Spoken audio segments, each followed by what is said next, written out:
All right, so lesson 5 is fractions, decimals, and percentages and being able to convert between them. So we've done a little bit of this in term 1, and you would have come across this topic in skill over the last few years, but it's very important to have a good understanding, and this is something that will come up throughout over the next few terms and the rest of your schooling as well. So our goal is to be able to connect fractions, decimals, and percentages and perform conversions between the three. So please copy down the goal before you move on to the next slide. For warm-up, you can pick any column you like, so you can either work through questions from all, most, or. So you can pick questions from all and work through these questions, or you can work through these or these. You don't have to do all the questions, you just pick one column and work through the questions. And you would have all come across this chart, which is converting between fractions, decimals, and percentages, and I also drew it last term on the board. So we're just quickly going to go through each one. I'm not going to spend too long because this is something we've already looked at. So if you want to convert from fractions, so here I've got 3/10, and I want to convert it to a decimal, you simply divide numerator, which is my top number, divided by the denominator, and that should give me the number as a decimal. So this is another example here. 3 divided by 25 gives me 0.12. So that's converting from a fraction here to a decimal. Converting from decimals to a fraction. So basically these are the steps involved, 3 steps. Step 1, that's my decimal there, 0.65. I first write it as a fraction with a denominator of 1. So remember, I've always said if you've got a number, if you want to write it as a fraction, you simply have to put a denominator of 1, because any number over 1 is that number. So if I've got 100 over 1, it's the same as writing 100. 20 is the same as 20 over 1. 50 is the same as 50 over 1. So keep that in mind. So that's my first step, 0.65 over 1, because it's the same thing, it's 0.65. Step 2 is multiply both the top and the bottom, so both my numerator and my denominator, by 10 for every number after the decimal point.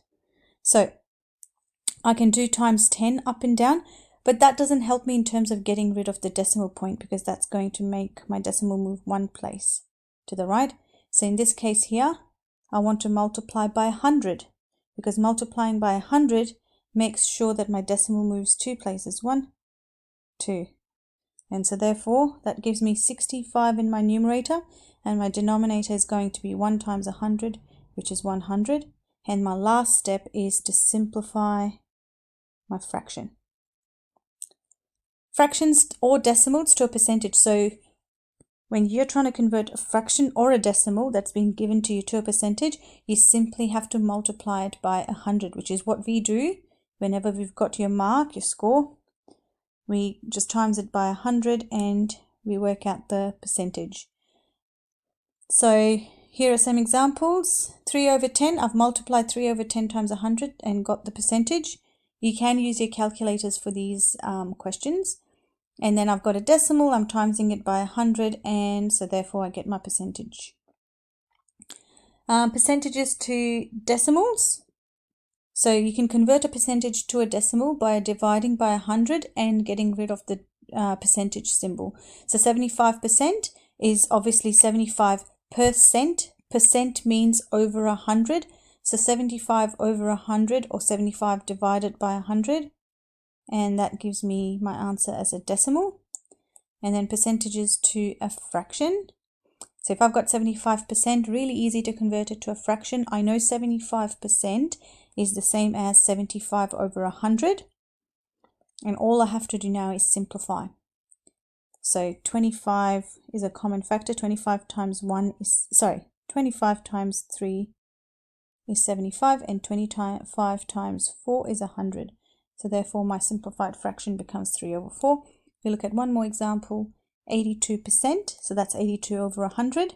And then I want to simplify. My common factor is 2. 2 times 41 is 82. And 2 times 50 is 100. And so therefore my final answer is 41/50. So just make sure you log on to Delsh Learning and you go to Year 11 VCAL Numeracy folder.